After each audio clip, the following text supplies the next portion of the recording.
Hello, everyone, and welcome. I'm Mike from Downtown Comics, and I'm here to talk about all the new books releasing on the first week of July, July 3rd, 2024. So first, a major announcement. If you don't know or don't care, DC now is officially back on Wednesdays. So if you're a longtime comic book reader, you know during the pandemic, DC Time Warner decided, hey, we're going to make everything we release come out on Tuesdays. That includes our new comics. That happened around 2020, 2019, somewhere in there. And it's been that way until just this week where I guess they've decided, hey, let's go back to what everyone else is doing, and we're going to release on Wednesday. So starting this week, yes, if you walk into your local comic book store, they may or may not sell you your DC books today. So there we go. So that's our major announcement. Our other one is, of course, downtowncomics.com is the place to go to check out all the comics and covers, some of which may not be on this table. And then, of course, liking, sharing, and subscribing would be appreciated, especially since I just told you that info about DC and maybe saved you a trip and some gas. So here we go. Let's start out. I got a weird table configuration, so we're just going to do things a little weird today. All right, so the well-regarded Falling in Love on the Path to Hell, great title, gets a second print to #1. So if you missed out, it was pretty good. I enjoyed it. And speaking of reprints, Rook Exodus now enters a third printing for its #1 issue, another highly regarded book, and Redcoat also gets a third printing for its #1. So no excuses, go pick it up.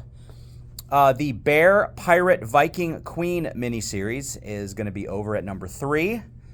Cyberpunk is back with a new miniseries at a #1.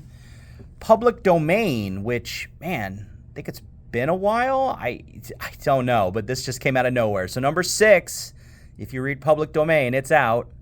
And then the Beyond the Pale hits #2. And now let's go to some Marvel. All right, so Marvel, new Star Wars, The Inquisitors miniseries. All right, so we got some good covers there. Also, we have a new 2099 miniseries. This will be weekly, so don't miss out. Annihilation 2099. So that's going to be 5 weekly issues. Check that out. Blood Hunt, we do have some stuff this week. This is the final issue of the Black Panther Blood Hunt miniseries at #3. And probably Marvel's big release this week is the sequel to Spider-Man Reign, a series that came out, I want to say, in the late 90s, early 2000s. That was, I mean, it was different. I mean, we're talking evil Spider-Man, and, it was, yeah. And so there's a sequel by the same creative team. So, again, for a launch like this, you're going to get quite a bit of covers. So there you go. Our Infinity Watch annual saga continues in the Amazing Spider-Man annual. So Thanos was part 1, and this Amazing Spider-Man is part 2, if you're following along. Our reprint of The Secret Wars continues at #7, the original Secret Wars. More Blood Hunt tie-in stuff. Blood Hunters, that miniseries is hitting #3, but it looks like Blood Hunters is going to be coming back as an ongoing. So I don't know if it's going to be a rotating thing or something else. Star Wars High Republic. And they're saying it's a century before Acolyte. So there you go. They're putting it in focus with the new show. Doctor Strange is obviously one of the biggest tie-ins to Blood Hunt. So if you're reading Blood Hunt and not Doctor Strange, definitely pick that up. Werewolf by Night gets a one-shot to tie into Blood Hunt. So there'll be more Werewolf by Night stuff coming, but this one is just a one-shot. Deadpool hits #4. Miles Morales' tie-in to Blood Hunt continues at #22. And our X-Men, as you know, they're only doing one-shots for certain characters. Psylocke is our third character to get a one-shot tying into Blood Hunt. And to tide us over until September when Wolverine returns, there's going to be some one-shots and miniseries. So Wolverine Deep Cut brings back Chris Claremont to write Wolverine. Venom hits 35.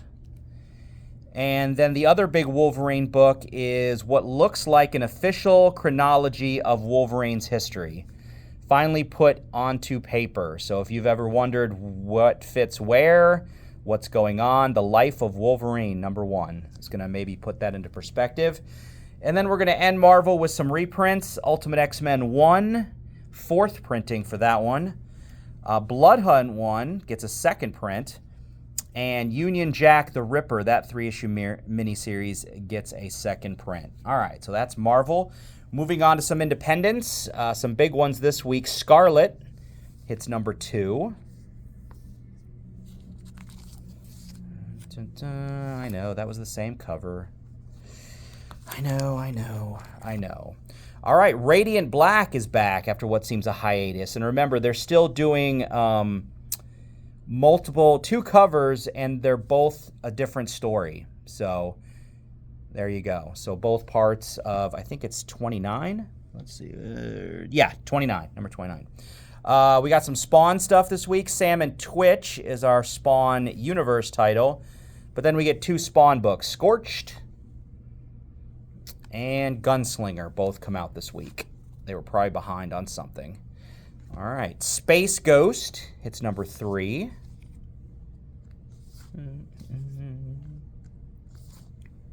Some good stuff there. And we've got Chitara.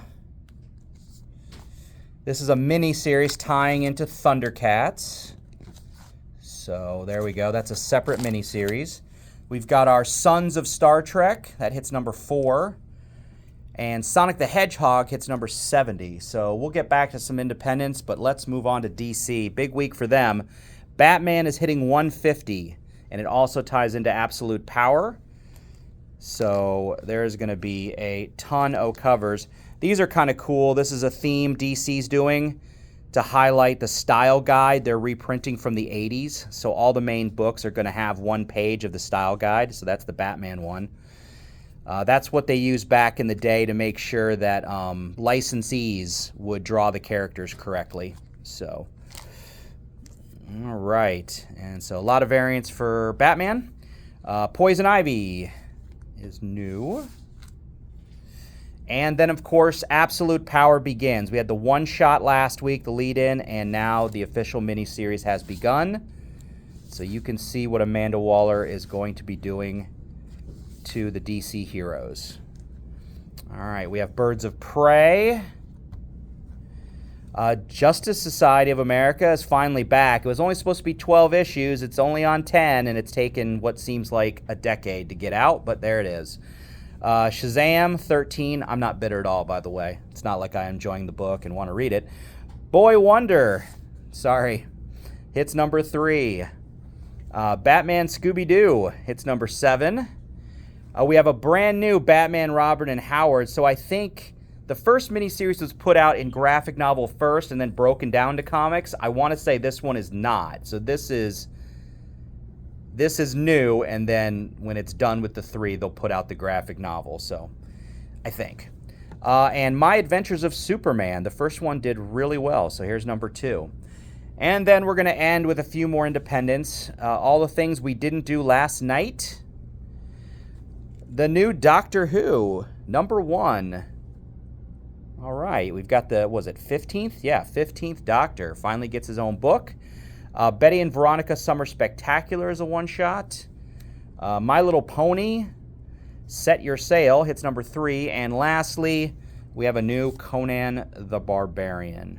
All right, so there we go. So a decent week, but not as big as the last couple of weeks. Not surprising, it's the first week of the month. But yeah, some good stuff all around. DC's got a big crossover starting. Marvel's wrapping up Blood Hunt. So yeah, and Spider-Man Reign. So good job all around. Thanks for watching, everyone. I appreciate it, and we'll see you at the stores. Bye-bye.